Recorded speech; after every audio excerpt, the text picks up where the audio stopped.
बिस्मिल्लाहिर्रहमानिर्रहीम।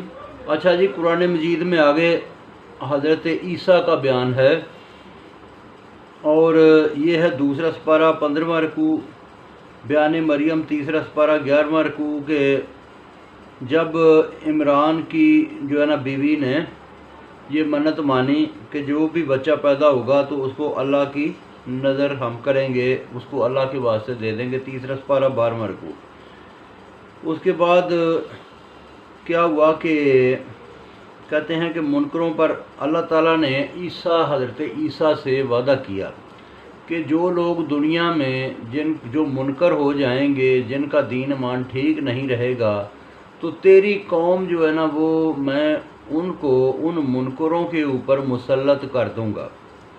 ठीक है जी, लेकिन उसमें तेरी कौम को उनमें करना होगा कि उनके में जो है ना वो तेरी कौम को इंसाफ करना होगा। अगर वो नहीं करेंगे तो क़यामत वाले दिन अल्लाह ताला फिर पूछेगा। तो कहते हैं कि हज़रत ईसा जो है ये मिसाल आदम हैं। जिस तरह हज़रत आदम माँ बाप के बगैर पैदा हुए, अल्लाह ताला ने हज़रत आदम को बनाया, तो हज़रत ईसा को इसी तरह दुनिया में अल्लाह ताला ने बगैर बाप के पैदा किया। लिखा हुआ है कि जब लोग आपके पीछे हज़रत ईसा के पीछे भागे, उनके ऊपर हमला करना चाहा, पकड़ना चाहा, तो वो जो हमला कराने वाले थे उनमें से एक की सूरत बदल गई, वो ईसा की तरह की सूरत हो गई और हज़रत ईसा बच गए। अल्लाह ताला ने उनको ऊपर उठा लिया। लिखा हुआ है कि हज़रत ईसा को खुदा ना बनाओ। ये हज़रत ईसा को खुदा कहने वाला काफिर है। अगर कोई गलती से किसी ने खुदा कहा, बाद में अगर तौबा कर ली तो अल्लाह ताला बख्शने वाला है। अल्लाह ताला ने ईसा की कौम के लिए आसमान से खाना उतारा, उसको ईद का दिन बनाया।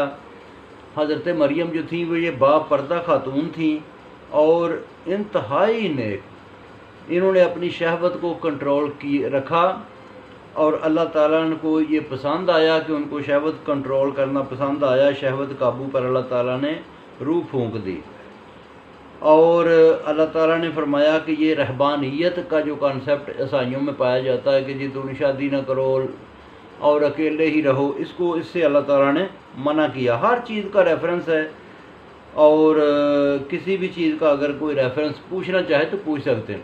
तो बहुत शुक्रिया, बाकी फिर सुनाऊँगा।